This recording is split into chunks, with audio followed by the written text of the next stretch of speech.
Tapi kalau disuruh makan di tempat, apalagi dipaksa gitu ya, aduh maaf mbak, mas, kita nggak bisa kalau makanannya dibawa pulang, harus makan di tempat nih, gini. Patut dicurigai. Kenapa? Oh, kenawai.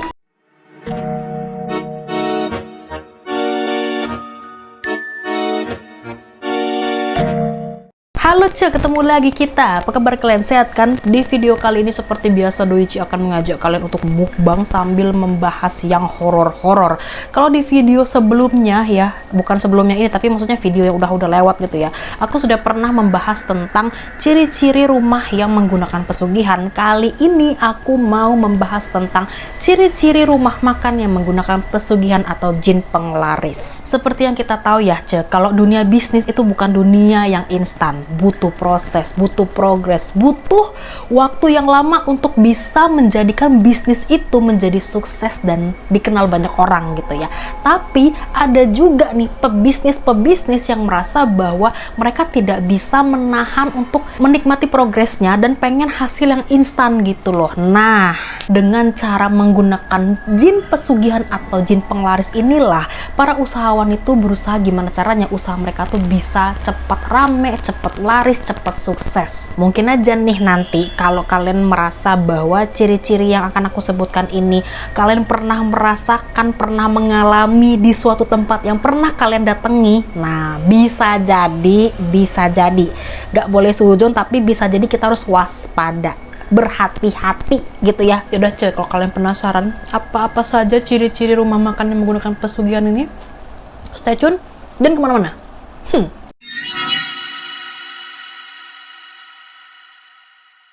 Aku punya 7 ciri-ciri rumah makan yang menggunakan pesugihan. Ciri yang pertama adalah terlalu ramai pengunjung. Tapi ini ramenya tuh yang dimaksud bukan rame yang sewajarnya restoran gitu ya, tapi lebih ke ramenya itu gak wajar gitu loh, kayak antriannya tuh panjang kali.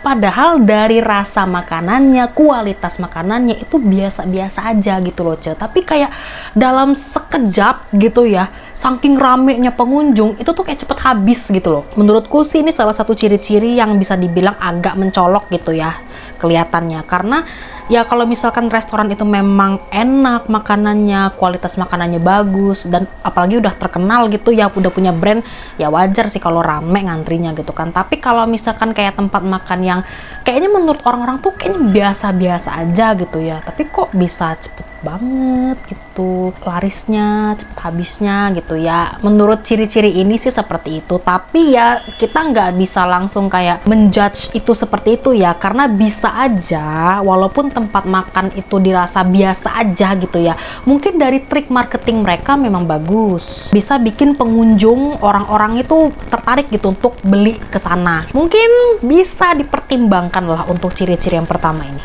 Ciri yang kedua adalah ada barang yang cuma boleh dipakai oleh pemilik dari tempat makan tersebut gitu. Jadi orang lain tuh nggak boleh pakai. Contoh misalnya nih, ini misal ya, misalnya si owner ini punya 2 jenis centong merah sama hijau. Nah, centong merah ini yang cuma boleh dipakai sama owner. Jadi kalau misalnya ada staff dia gitu ya yang mau nyendokin nasi tapi pakai centong merah, itu nggak boleh. Dia cuma boleh pakai yang warna hijau. Yang warna merah itu khusus untuk ownernya, nggak boleh ada sama sekali yang nyentuh. Kalau ditanya ya, kenapa kayak gitu? Barang yang centong merah nggak boleh dipakai sama karyawannya. Mungkin saja si centong merah itu sudah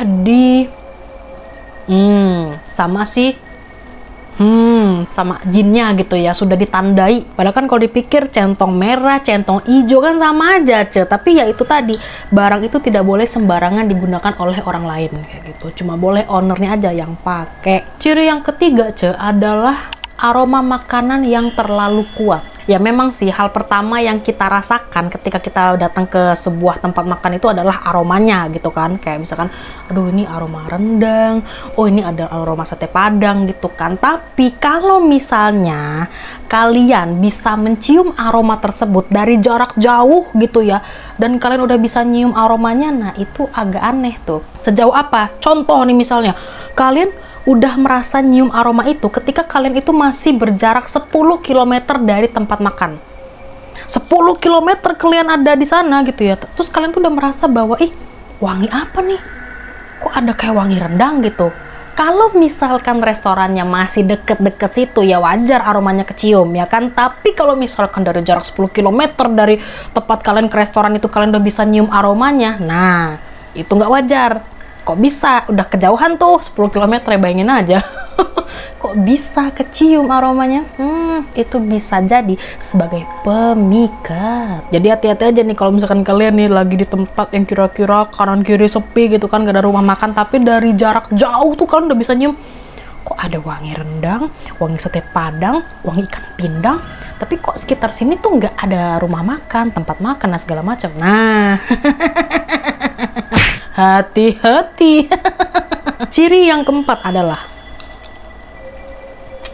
ada ruangan khusus dan tempatnya kotor. Karena biasanya rumah makan yang pakai jin penglaris itu ada ruangan khusus yang tidak boleh dimasuki oleh orang lain, termasuk karyawan resto itu sendiri. Ya katanya sih jadi tempat ritual gitu, atau tempat khusus untuk jinnya gitu. Dan ada juga rumah makan yang dari tempatnya itu aja udah kotor banget ya, berantakan, tapi yang datang ke sana tuh rame, pengunjungnya rame banget, dan mereka tuh makannya tuh betah di tempat yang kotor. Ya kan kita sebagai manusia normal kan pengennya makan di tempat yang bersih, yang nyaman, dan gak ada bau-bau yang aneh-aneh gitu kan, ya kalau bisa bau masakan aja lah yang kita cium kan. Tapi kalau misalkan kalian makan di sebuah tempat makan yang kelihatannya itu tempatnya kotor, jorok, berantakan, terus banyak bau-bau yang aneh-aneh, tapi yang beli itu rame, nah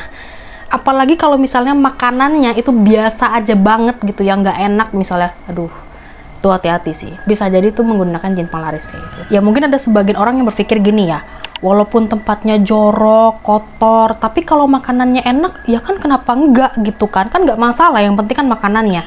Kalau aku pribadi ya, prinsipnya adalah kalau aku sudah ke tempat makan dan melihat tempat makan itu sudah kotor, jorok ya, walaupun makanannya enak, aku mending hands up, aku angkat tangan, aku mending cari tempat yang lain yang memang sudah kelihatan jualannya tuh niat gitu. Karena gimana ya, menurutku ya, kebersihan resto, kebersihan tempat makan itu mempengaruhi kualitas makanan. Kalau dari tempatnya aja udah jorok, owner yang nggak bersihin tempatnya, kalian yakin makanan yang dia sajikan itu bersih di belakang sana, di dapur? Nah, gitu. Walaupun kayak, tapi kan bisa dibungkus, kagak mau, kagak, udah cari tempat lain aja, udah yang lebih niat jualannya, udah gitu aja.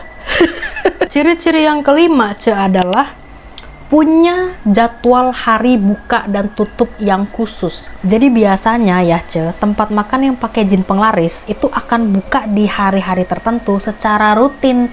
Beda halnya dengan resto atau tempat makan yang nggak pakai jin penglaris, mereka kan biasanya buka setiap hari ya gitu. Tapi kalau ini tuh nggak. Misalnya nih, Bapak Ibu pemilik restoran ya, kalian diperbolehkan buka setiap hari Senin, Rebo, Jumat, Minggu, atau misalkan diperbolehkan bukanya cuma di hari Selasa, Kamis, Sabtu, misalnya gitu. Misalnya kenapa gitu? Karena memang mereka ini punya perjanjian gitu loh, antara si pemilik rumah makan dengan paranormalnya. Jadi memang mereka tuh sudah ditentukan gitu loh, hari-hari apa aja yang mereka boleh buka, hari-hari apa aja yang mereka harus tutup. Ya karena kan yang namanya bisnis ya, setahu saya itu harus komitmen dan konsisten, harus sering buka gitu loh. Kalau tutup terus, jarang buka, ya siapa yang mau beli, siapa yang mau tahu tokonya, rugi dong ya kan. Nah kalau misalkan kalian nemuin tempat makan yang kok bukanya loncat-loncat gitu, nah ya bisa jadi ya kan, bisa jadi. Ciri-ciri yang keenam, nah makanan yang dibeli tidak boleh dibawa pulang. Jadi kalian kalau beli di tempat yang pakai jin penglaris biasanya harus makan di tempat. Kenapa? Karena kalau misalkan makanannya dibawa pulang, katanya rasanya akan berubah. Tidak seenak makan di restonya atau di tempatnya. Ketika makan di resto, rasanya enak nih. Wah, pokoknya umami. Tapi begitu dibawa pulang, kok hambar, kok anyep, kayak gitu lah. Pokoknya ada perubahan yang sangat signifikan lah gitu ya. Ya aneh juga ya, namanya kan nggak setiap orang pengen makan di tempat kan. Ada kalanya kayak pengen makan di rumah sambil chill, Netflix Han gitu. Nah, tapi kalau disuruh makan di tempat, apalagi dipaksa gitu ya, aduh maaf Mbak, Mas, kita nggak bisa kalau makanannya dibawa pulang, harus makan di tempat nih, gini. Patut dicurigai. Kenapa? Oh, kenawai. Dan ciri-ciri yang terakhir adalah banyak ornamen atau benda-benda yang nggak wajar yang ada di tempat makan tersebut. Contoh kayak misalkan mereka punya pajangan gambar yang kok gambarnya tuh aneh. Mungkin bukan gambar orang, bukan gambar pemandangan, atau bahkan bukan kayak tulisan ayat-ayat gitu, bukan. Tapi lebih ke gambarnya apaan sih, kok kayak siluman, atau kayak gambarnya tuh gambarnya serem misalnya gitu ya. Atau contohnya kayak patung yang bentuk patungnya itu nggak wajar, yang biasanya memang nggak ada di restoran-restoran lain tuh, yang punya patung yang bentuknya tuh aneh. Ya maksudnya gimana ya, itu kan tempat makan gitu loh, bukan tempat jual barang unik gitu. Beda gitu loh, kayak apa esensinya gitu loh. Mereka sebagai pemilik rumah makan itu memajang, menggeletakkan benda-benda yang nggak umum itu di restoran mereka gitu. Buat apa? Pokoknya kalau kalian menemukan ada tempat makan yang kok kayaknya nggak wajar ya gitu, kok kayaknya nggak normal ya, agak aneh, agak gitu, nah bisa jadi.